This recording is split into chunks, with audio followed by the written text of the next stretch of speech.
CSDD braukšanas eksāmens ir nevis nepatīkams pārdzīvojums, ar kuru vajadzētu tikt ātrāk galā un aizmirst, bet gan nozīmīgs posms, kas apliecina, ka ir apgūta padziļināta izpratne par dalību ceļu satiksmē tādā līmenī, kas arī ilgtermiņā neapdraudēs paša vai citu satiksmes dalībnieku drošību. Šajā segmentā veicām padziļinātu ieskatu, ko tas nozīmē būt gatavam un doties uz valsts eksāmeniem. Situāciju komentē Normunds Lieljuksis, CSDD galvenais eksaminācijas inspektors, un Alberts Krūmiņš, CSDD Rīgas klientu apkalpošanas centra vadītāja vietnieks.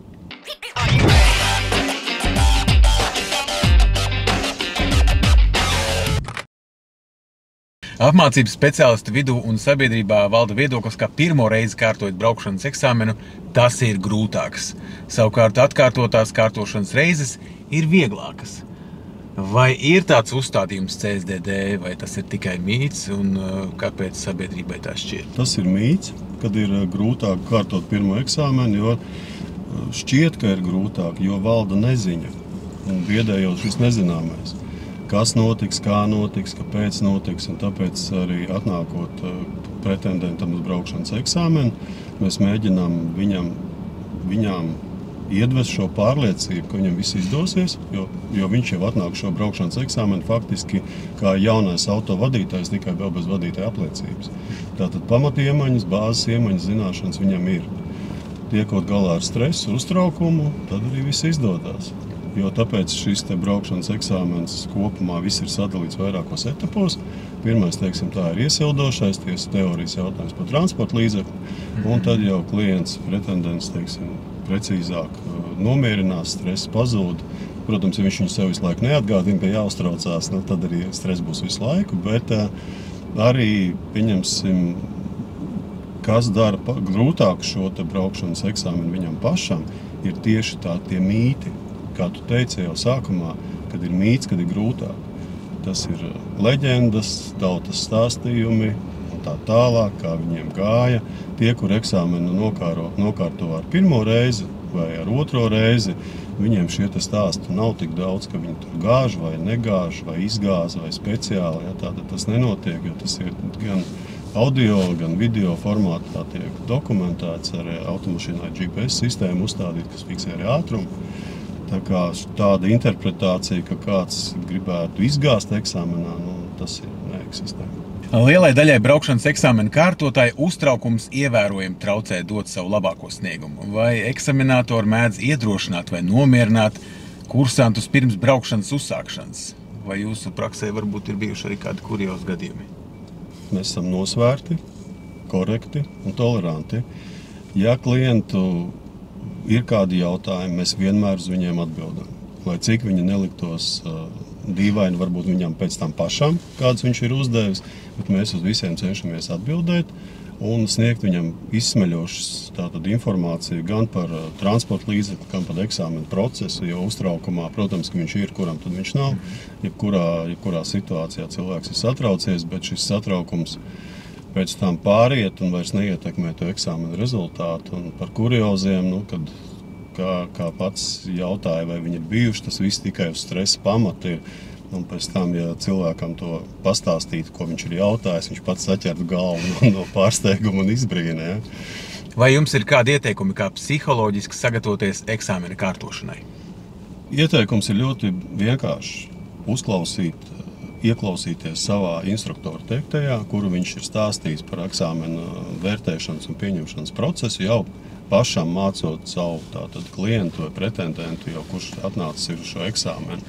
Iedrošināt, nomierināt, izskaidrot, kā jau pirms tam arī teicu, ja, kad cilvēks biedē nezināmais. Jo viņam ir plašāka informācija pieejama par to, kā viņš notiek, kāds ir tas process un tas lietu kārtība CSDD, tad viņam attiecīgi viņš pats ir mierīgāks, nosvērtāks un attiecīgi tas arī būs tas pozitīvam rezultātam vislabākās zāles un receptēm. Kursanta psiholoģisko sagatavotību veicina pilnīga informētība par katru niansi, ko sagaidīt. Kā CSDD eksāmena automašīnas atšķiras no apmācību un parastajām automašīnām? Ekstra spoguļi, pedāļi, Kas šeit ir īpašs, ar ko jārēķinās kursantam? Kursantam principā rēķināties ar papildus kaut kādām lietām, kas varētu apgrūtināt viņam braukšanu, nevajadzētu, jo tas viņu tiešā veidā neietekmēs. Dublējošie spoguļi ir uzstādīti, tie ir inspektoram paredzētie. Pamata spoguļi, kāda automašīna ir tāda, kurus lieto arī pretendents braukšanas laikā. Dublējošie pedāļu sistēma arī ir paredzēta inspektoram. Viņa nekādā veidā neietekmēs pretendenta darbību ar vadības ierīcēm, šajā gadījumā ar pedāļiem, ja, jo viņi absolūti netraucē un nav viņi tur, neradīs viņam nekādus apgrūtinājumus. Audio, video ierakstu sistēma arī neaizņem viņu tik daudz vietas, lai tas būtu kā traucēklis vai kavēklis, arī tā pati, kā tad automašīnās ir GPS ātruma kontrolas sistēma, viņa nekādā veidā viņa neiespaidos. Pārējais, kā standarta automašīnā, modeļi mums ir šādi, ja, tātad klients, ja vēlās, viņam viss neskaidrie jautājumi, kas regulējās, kur regulējās, kā ieslēdzās, tiek izstāstīts, paskaidrots un parādīts, ja tas arī nepieciešams. Kā drīkst iekārtoties eksaminēšanas automašīnā pirms braukšanas? Cik daudz laika tam tiek dots? Un varbūt ir kaut kādas tipiskākās kļūdas, kuras pieļauj kursanti? Tātad ir tipveida un standarta jautājums visi inspektori, ko uzdod pretendentam iekāpjot automašīnā, vai ir kādi jautājumi par transporta līdzekli. Kas, kur regulējās, kāpēc regulējās un kāda tam ir pievienotā vērtība un nepieciešamība. Tātad, ja klients ir mācījies ar tādu pašu automašīnu, kāda šajā gadījumā mums ir Kia automašīna, tad parasti jautājumu nav. Bet, ja arī viņš ir mācījies ar šādu pašu, bet kaut kas no uztraukuma ir piemirsies, viņš var nekautrējoties uzdot jautājumu par iekārtošanos, sagatavošanos braukšanai, par drošības sistēmām, par pārnesumu, pārslēgšanu, kārtību, stūres regulēšanu, komforta temperatūru salonā un tā tālāk. Tas visa informācija, visa izsmeļoša informācija tiek izstāstīta. Prakse liecina, ka aptuveni 5 minūtes aizņem šī sagatavošanās, kuram nepieciešams ilgāks laika posms, protams, tas netiek liekts. Ja šeit primārā ir drošība, un attiecīgi arī klientam ir jāsagatavojās pietiekoši pilnvērtīgi un tā, lai viņš varētu braukt satiksmē.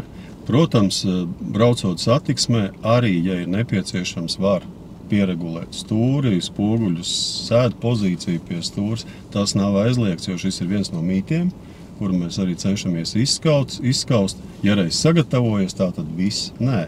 Ir nepieciešamība, pieregulējam spoguļus, pārregulējam, mainām sēdu pozīciju, stūres, augstumu, dziļumu.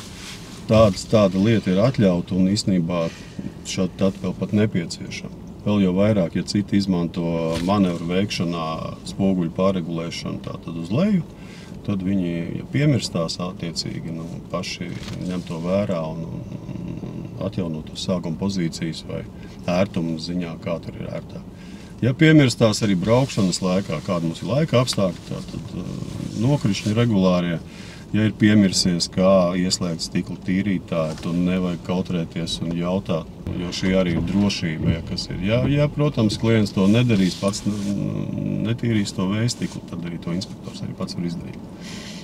Lūk, un tas nebūs tāds īpaši pārkāpums, ja to arī inspektors pats izlems, ka to vajag. Tad ir aizmurīja logu, lai varētu notīrīt, jo klientam tajā brīdī koncentrējoties uz braukšanu, viņš varbūt arī nepaman, ka tas aizmugurējais logs ir ļoti netīrs. Viņš arī to palīdz izdarīt viņam. Lūk, arī attiecīgi jautājumi par to pašu stāvbremzes izmantošanu, kā tad viņu pareizi lietot un kā nelietot, jo citiem vēl ir mehāniskās šīs stāvbremzes, nekāda problēma, viss tiek izstāstīts, parādīts. Ko es gribētu piebilst, ka pirms eksāmena automašīna ir sagatavota tādā līmenī, lai klientam nevajadzētu viņu attīrīt no sniega, lai viņam nevajadzētu mazgāt virsbūvi, ka viņi ir sagatavoti tā, lai viņš jau ir, arī degviela ir uzpildīta, arī logu šķidrums ir uzpildīts, visi tehniskie šķidrumi ir uzpildītas un automašīna ir sagatavota šeit braukšanai. Cik kursanti aizmirst piesprādzēties pirms eksāmena? Ļoti reti, jo šīs drošība ir pirmajā vietā, un gan simbols, gan skaņas signāls viņam uzreiz to atgādina, ka tas ir nepieciešams. Bet mēs noteikti uzreiz to atgādinām, jo mēs nedrīkstam braukt satiksmē ar transporta līdzekli, kur kāds no vadītājs vai pasažieriem nav piesprācējies. Biežāk ir tā, ka durvis līdz galam aizverciet. Tur vecāku mašīnu bija jātaupa. Te ir tā kā ļoti viegli viņas tiek pievērtas, un tā tad arī tie paši simboli un skaņas signāli uzreiz arī liecina par to, ka tas ir jāizdara. To arī parasti arī viss izdara. Jo tie simboli nozīmē, tad viņi ir visās automašīnās vienādi. Tad nebūs sveši tāda šī zīmīte, kas norāda, ka nav kāds piesprādzējies salonā vai to, kad ir stāvbremze ieslēgta. Šis simbols neatšķirās nevienā modelī. Viņi ir tādi universāli un vispārēji. Liels paldies, Normund, par vērtīgajām atbildēm. Labmārts, lai veicās, lai labi ripo. Sakiet, kā ir mainījušies eksāmenu rezultāti, kopš ir ieviestas šīs jaunās eksāmenu mašīnas? Jā, būtiskākā izmaiņa eksāmenu mašīnās bija tas, ka no dīzeļiem pārgājām uz benzīnu. Un benzīna automobīļiem ir grūtāk atlaist sajūgu. Ir labāk jāizjūt tas, ko cilvēks dara sajūgu. Pirmajā brīdī mēs redzējām, ka cilvēkiem tas sagādā grūtības. Mēs no savas puses mēģinājām arī paskaidrot, cik vien varēja. Un jāsaka liels paldies autoskolām, kas adaptējās, pielāgojās un paplašināja savu apmācību arī tai skaitā uz benzīna automobīļiem.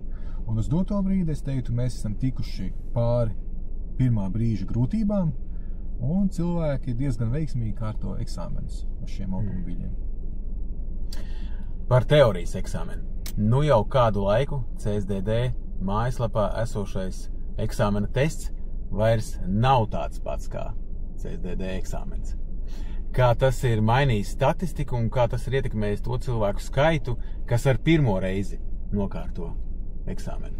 Jā, šis bija tāds liels pavērsiens, un tas bija viens no elementiem programmā uzlabot kursantu sniegumu. Sākotnēji no 87% nokārtojušo nokritās uz 50%. Dažām atsevišķām autoskolām līdz pat 30% nokārtojušo ar pirmo reizi. Savukārt arī šeit autoskolas ļoti veiksmīgi norēģēja, uzlaboja savas sagatavošanas metodes, un uz doto brīdi procents cilvēkiem, kas nokārto ar pirmo reizi, pacēlies jau līdz 64% caurmērā. Dažas autoskolas demonstrē labāku rezultātu, dažas sliktāku, bet tas ir tāds vidējais. Nu, paldies, Albert, tev par izsmeļošajām atbildēm. Ja tev šis saturs bija vērtīgs, neaizmirsti like un subscribe. Un tiekamies nākamajā video.